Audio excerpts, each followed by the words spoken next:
Hi hello welcome back to my channel. ನೋಡಿ, ಇವತ್ತು ನನ್ನ ಗಾರ್ಡನಲ್ಲಿ ಎಷ್ಟೊಂದೆಲ್ಲ ಹೂವಿದೆ, ಅದನ್ನೆಲ್ಲ ಹಾರ್ವೆಸ್ಟ್ ಮಾಡ್ತಾ ಇದ್ದೀನಿ.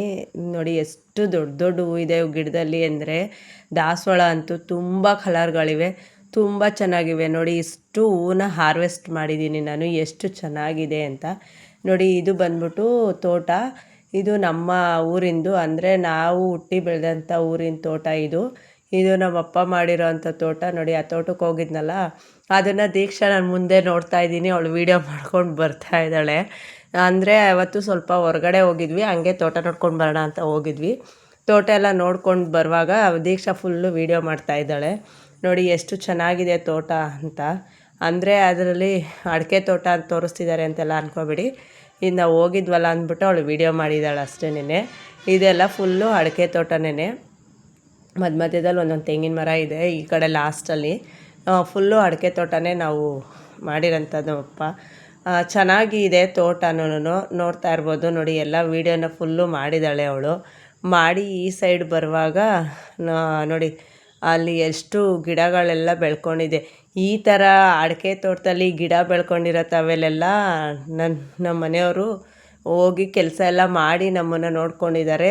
ಈ ಥರನೂ ಗಿಡಗಳನ್ನ ಮಧ್ಯದಲ್ಲಿ ಕಾಂಗ್ರೆಸ್ ಗಿಡ ಇರುತ್ತೆ, ಏನಿರುತ್ತೆ ಏನು ಗೊತ್ತಿರಲ್ಲ. ಅಂಥ ಟೈಮಲ್ಲೆಲ್ಲ ಅವ್ರು ಕಷ್ಟ ಬಿದ್ದು ಕಾಯಿ ಕುಯ್ದು ಮೂಟೆ ಹೊತ್ತಿ ಎಲ್ಲ ನಮಗೆ ಸಾಕಿದ್ದಾರೆ. ಹಂಗಾಗಿ ನಮ್ಮ ಮನೆಯವ್ರನ್ನ ನಾನು ಇವಾಗ ಆ ಥರ ರಾಜನ ಥರ ನೋಡ್ಕೋಬೇಕು ಅನ್ನೋ ಆಸೆ ಇಟ್ಕೊಂಡು ನಾನು ಆ ಥರ ನೋಡ್ತಾ ಇರೋದು. ಕೆಲವ್ರು ಹೇಳ್ತಾರೆ ಹಿಂದ್ಲದ್ದು ಮರ್ತ್ಬಿಡ್ತಾರೆ ಅಂತ, ಬಟ್ ನಾವು ಯಾವುದೂ ಮರ್ತಿಲ್ಲ, ಹಿಂದೆ ಇದೆ ನೆನೆಸ್ಕೊಂಡೇ ಜೀವನ ಮಾಡ್ತಾ ಇರೋದು. ಕೆಲವ್ರಿಗೆ ಆ ವಿಷಯನೇ ಗೊತ್ತಿರಲ್ಲ. ನಾವು ಕಷ್ಟ ಬಿದ್ದು ಈ ಮಟ್ಟಕ್ಕೆ ಬಂದಿರ್ತೀವಿ, ಆದರೆ ಕೆಲವ್ರು ಅಂದ್ಕೊಂಡಿರ್ತಾರೆ ಏನೋ ನಮ್ಮಿಂದನೇ ಉದ್ಧಾರ ಆಗಿದ್ದಾರೆ ಅಂತೆಲ್ಲ ತಿಳ್ಕೊಂಡಿರ್ತಾರೆ. ಅವರು ಕೊಡೋದಕ್ಕೂ ಮುಂಚೆನೇ ನಾನು ಅಂಗಡಿ ಮಾಡಿದ್ದೆ, ಎಲ್ಲ ಮಾಡಿದ್ದೆ, ಮನೆ ಕಟ್ಕೊಂಡಿದ್ದೆ, ಪ್ರತಿಯೊಂದು ನಾನು ಮಾಡ್ಕೊಂಡಿದ್ದೆ. ಯಾರ ಹಂಗಿಂದನೂ ನಾವೇನು ಅಂಗಡಿ ಕಟ್ಟಿರಲಿಲ್ಲ, ಯಾರು ಕೊಡ್ತಾರೆ ಅಂತಲೂ ನಾವೇನು ಕಾಯ್ಕೊಂಡು ಕೂತಿರ್ಲಿಲ್ಲ. ಕಷ್ಟದಲ್ಲೂ ಸಹ ಗಂಡ ಹೆಂಡ್ತಿ ಇಬ್ಬರು ಕಷ್ಟ ಬಿದ್ದೇನೆ ಜೀವನ ಮಾಡಿರೋದು. ನಾವು ಕಷ್ಟದಲ್ಲಿದ್ದಂಥ ಸಂದರ್ಭದಲ್ಲಿ ಯಾವ ಸಂಬಂಧಿಕರು ಆಗಿರಲಿಲ್ಲ, ಯಾವ ತಾಯಿ ತಂದೆನೂ ಆಗಿರಲಿಲ್ಲ, ಯಾರೂ ಆಗಿರಲಿಲ್ಲ. ನನಗೆ ಸಪೋರ್ಟಾಗಿ ನಮ್ಮ ಮನೆಯವ್ರು ನಿಂತಿದ್ರು, ನಮ್ಮ ಮನೆಯವ್ರಿಗೆ ಸಪೋರ್ಟಾಗಿ ನಾನು ನಿಂತಿದ್ದೆ. ಇಳ್ಳು ಬೆಳಗಾನ ಹೂ ಚುಚ್ಚಿ ಸುಗಂಧರಾಜ ಹೂವಿನ ಹಾರ ಮಾಡಿ ದುಡಿಮೆ ಮಾಡಿ ನಾನು ಜೀವನ ಮಾಡಿರೋ ಅಂಥ ಕಷ್ಟ ದಿನವೂ ಇದೆ. ಎಲ್ಲನೂ ಕೂಡ ನೆನಪಲ್ಲಿ ಇಟ್ಕೊಂಡೇ ನಾವು ಜೀವನ ಮಾಡ್ತಾ ಇರೋದು. ಇದೆ ಅಂತ ಬೀಗೋದಾಗಲಿ, ಇಲ್ಲ ಅಂತ ತೋರಿಸ್ಕೊಳ್ಳೋದಾಗಲಿ ನಾನು ಯಾವುದೂ ಮಾಡ್ತಾಯಿಲ್ಲ. ನಾನು ಹಾಗೆ ಹೇಗಿದ್ನೋ ಈಗೂ ಹಾಗೇ ಇದ್ದೀನಿ. ಜನಕ್ಕೆ ಬದಲಾವಣೆ ಕಾಣುತ್ತೆ, ನನಗೇನು ಬದಲಾವಣೆ ಕಾಣಲ್ಲ. ನಾನು ಇವಾಗಲೂ ಕಷ್ಟ ಬಿದ್ದೇ ಕೆಲಸ ಮಾಡ್ತಾ ಇರೋದು. ಯಾರಿಗೂ ಯಾವುದೇ ಇದನ್ನಾಗಲಿ ಅಥವಾ ಯಾರನ್ನು ಕೊಡಿ ಅಂತಲಾಗಲಿ ನಾನು ಇವತ್ತಿನವರೆಗೂ ಯಾರ ಹತ್ರನೂ ಕೇಳಲ್ಲ. ನನ್ನ ಹತ್ರ ಇದ್ದರೂ ಇನ್ನೂ ಕೊಟ್ಟಿದ್ದೀನಿ ಹೊರತು ಅವ್ರ ಹತ್ರ ನಾನು ಯಾವತ್ತೂ ಬೇಡಕ್ಕೆ ಹೋಗಿಲ್ಲ. ಈ ರೀತಿ ನಾನು ಮಾಡ್ಕೊಂಡು ಬಂದಿರೋದು.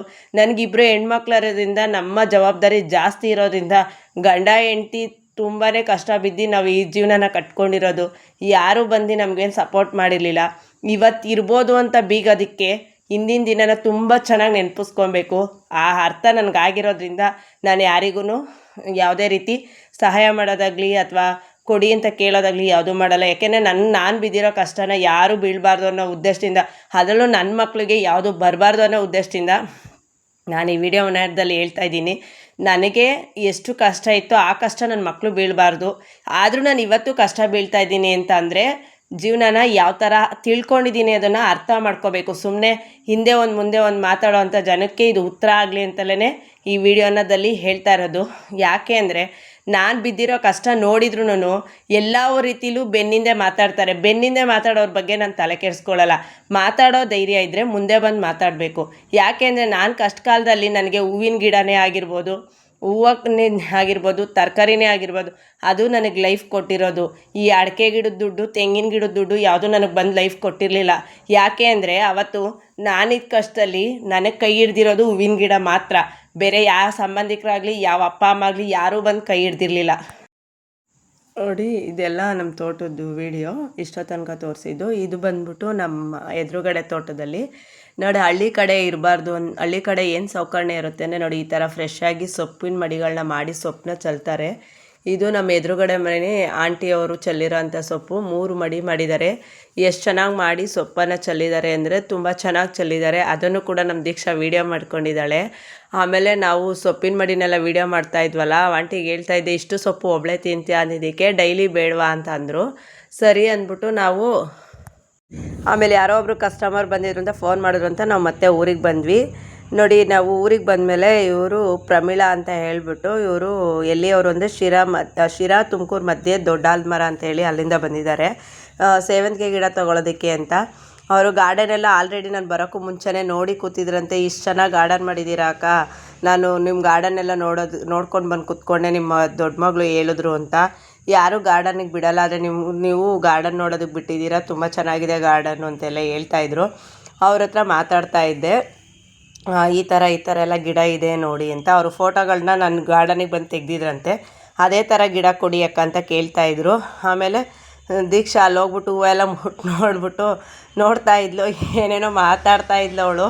ನನಗದು ಅರ್ಥ ಆಗಲಿಲ್ಲ, ನಾನು ನಗ್ತಾ ಇದ್ದೆ, ಅವಳೇನೋ ಅಂದ್ಲು ಅಂದ್ಬಿಟ್ಟು. ಆಮೇಲೆ ಅವ್ರು ಕೇಳಿದಂಥ ಗಿಡಗಳನ್ನೆಲ್ಲ ನಾನು ನೆಲದಿಂದನೇ ಕೊಡಿ ಅಕ್ಕ ನನಗೆ ಅಂತ ಅಂದರು. ಸರಿ ಅಂದ್ಬಿಟ್ಟು ನಾನು ನೆಲದಿಂದಲೇ ಎಲ್ಲ ಗಿಡಗಳನ್ನೂ ಅವ್ರಿಗೆ ಕಿತ್ಕೊಡ್ತಾಯಿದ್ದೆ. ಅವರೆಲ್ಲ ನೋಡ್ತಾಯಿದ್ರು, ತುಂಬ ಚೆನ್ನಾಗಿದೆ ಅಕ್ಕ ಅಂತೆಲ್ಲ ಹೇಳ್ತಾಯಿದ್ರು. ನಾನು ನಾಳೆ ಗಾರ್ಡನೆಲ್ಲ ನೋಡಿದೆ, ಖುಷಿ ಆಯಿತು.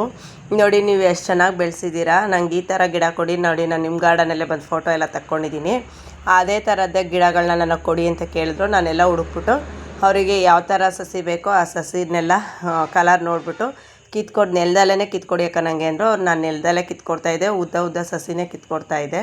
ಹಾಗಾಗಿ ಅವರು ತುಂಬ ಖುಷಿನೂ ಕೂಡ ಪಡ್ತಾಯಿದ್ರು. ಗಾರ್ಡನ್ ತುಂಬ ಚೆನ್ನಾಗಿ ಮೇಂಟೈನ್ ಮಾಡೋದಕ್ಕೆ ಇಷ್ಟುದ್ದ ಸಸಿನೇ ಕೊಡ್ತಾಯಿದ್ದೀರಾ ನನಗೆ ಅಂತೆಲ್ಲ ಹೇಳ್ತಾಯಿದ್ರು. ದೀಕ್ಷಾ ಅದ್ರ ಮಧ್ಯೆ ಜೋಕ್ ಮಾಡ್ತಾಯಿದ್ಲು, ನಂಗೆ ನಗು ಬರ್ತಾಯಿತ್ತು. ಆದರೂ ನಾನು ಅವ್ರ ಹತ್ರ ಮಾತಾಡಿಕೊಂಡು ಗಿಡಗಳ ಬಗ್ಗೆ ಎಲ್ಲ ಹೇಳ್ತಾಯಿದ್ದೆ. ಅದನ್ನು ನೋಡಿ ಅವರು ತುಂಬಾ ಖುಷಿಯಿಂದ ಮಾತಾಡ್ತಾಯಿದ್ರು.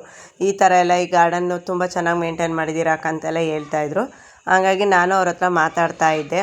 ಅವರು ನೋಡ್ತಾಯಿದ್ರು ಗಿಡಗಳು ಯಾವ್ಯಾವ ಕಲರ್ದು ಅಂತ ಕೇಳಿದ್ರಲ್ವ, ಅದೆಲ್ಲ ನೋಡಿ ನಾನು ತೆಕ್ಕೊಡ್ಬೇಕಲ್ವ, ಅದು ನೆಲದಲ್ಲೇ ಕೊಡಿಯೋಕ್ಕಂತ ಕೇಳಿದ್ರಿಂದ ನಿಧಾನಕ್ಕೆ ನೋಡಿ ಯಾವ್ಯಾವ ಕಲರು ಅಂತ ಎಲ್ಲ ಮೊಬೈಲಲ್ಲೇ ಕೊಟ್ಟಿದ್ರು. ಮೊಬೈಲಲ್ಲಿ ನೋಡಿ ನಾನು ಆ ಕಲರ್ಸ್ಗಳ ಗಿಡಗಳನ್ನ ಅವರಿಗೆ ತೆಗೆದುಕೊಡ್ತಾಯಿದ್ದೆ. ಅವ್ರು ಹೇಳ್ತಾಯಿದ್ರು ತುಂಬ ಚೆನ್ನಾಗಿದೆ ಅಕ್ಕ ಗಾರ್ಡನ್ನು ಅಂತೆಲ್ಲ. ಆಮೇಲೆ ಮುಂದೆನೂ ಬಂದ್ಬಿಟ್ಟು ಅದು ನಾನು ಹೇಳಿದ್ನಲ್ಲ ಊಸುರುವಳ್ಳಿದು ಅಂತೇಳಿ, ಅದು ಗಿಡ ಕೂಡ ತೆಗೆದುಕೊಡ್ತಾಯಿದ್ದೆ ಅವ್ರಿಗೆ. ಅವರು ಎಲ್ಲ ಹೇಳ್ತಾಯಿದ್ರು ತುಂಬ ಚೆನ್ನಾಗಿದೆ ಅಕ್ಕ ಗಾರ್ಡನ್ನು, ಇದು ಅರವೆ ಸೊಪ್ಪು ಅಂತ ಕೇಳಿದ್ರು. ಹೌದು ಅಂದೆ, ನೀವು ತುಂಬ ಚೆನ್ನಾಗಿ ಬೆಳೆಸ್ಕೊಂಡಿದ್ದೀರಕ್ಕ ಅರವೆ ಸೊಪ್ಪೆಲ್ಲ ಅಂತ ಹೇಳಿದ್ರು. ನಾನು ಸುಮಾರು ಅವರು ಹೇಳಿದಂಥ ಎಲ್ಲ ಗಿಡಗಳನ್ನೂ ನೆಲದಿಲ್ಲೇ ಕಿತ್ಕೊಟ್ಟೆ. ಅವರು ಖುಷಿಪಟ್ಟರು, ಈ ಥರ ಇಷ್ಟೇ ಚಿಕ್ಕ ಜಾಗದಲ್ಲಿ ಎಷ್ಟು ಚೆನ್ನಾಗಿ ಮೇಂಟೈನ್ ಮಾಡಿದ್ದೀರಾ. ಆಮೇಲೆ ಡೈರೆ ಎಲ್ಲ ಕೇಳ್ತಾಯಿದ್ರು, ನೋಡಿ ನಿಮ್ಮದ್ರಲ್ಲೆಲ್ಲ ಮೊಗ್ಗಿದೆ, ಇನ್ನೂ ಹೂವೆಲ್ಲ ಬಿಡ್ತಾಯಿದೆ ಅಂತೆಲ್ಲ ಹೇಳಿದ್ರು. ಆವಾಗ ನನಗೆ ಖುಷಿ ಆಯಿತು. ಅವರು ಆಲೇ ಗಾರ್ಡನ್ ನೋಡಿರೋದ್ರಿಂದ ಅವರೇ ನನಗೆ ಕರ್ಕೊಂಡೋಗಿ ಈ ಗಿಡ ಕೊಡಿ ಆ ಗಿಡ ಕೊಡಿ ಅಂತ ಕೇಳಿ ಯಾವ್ಯಾವ ಕಲರ್ಸು ಅಂತೆಲ್ಲ ನೋಡ್ತಾಯಿದ್ರು. ಎಲ್ಲ ಗಿಡಗಳನ್ನೂ ತೆಗೆದು ಆಮೇಲೆ ಅವ್ರಿಗೆ ಐರು ಬಂದಿರೋ ಅಂಥ ಗಿಡಗಳನ್ನ ತೋರಿಸ್ತಾಯಿದ್ದೆ, ನೋಡಿ ಇದು ಐರು ಬಂದಿರೋದು ಈ ಥರ ಅಂತ. ನಾನು ಅಷ್ಟೆಲ್ಲ ಹೇಳಿ ಬರೋ ಅಷ್ಟೊತ್ತಿಗೆ ಆಲೇ ದೀಕ್ಷಾ ಅರಿಶಿನ ಕುಂಕುಮ ರೆಡಿ ಮಾಡಿದ್ಲು. ಹಿಂದೂ ಸಂಪ್ರದಾಯದ ಪ್ರಕಾರ ಅರಿಶಿನ ಕುಂಕುಮ ಕೊಡೋದು ಪದ್ಧತಿ, ಅವಳಿಗೆ ಹೇಳೋ ಹಾಗೆ ಇಲ್ಲ. ಈಗ ಯಾರೇ ಬಂದರೂ ಅವಳೇ ಫಸ್ಟು ಹೋಗಿ ಅರಿಶಿನ ಕುಂಕುಮ ಹೂವು ಎಲ್ಲ ರೆಡಿ ಮಾಡಿಬಿಟ್ಟಿರ್ತಾಳೆ.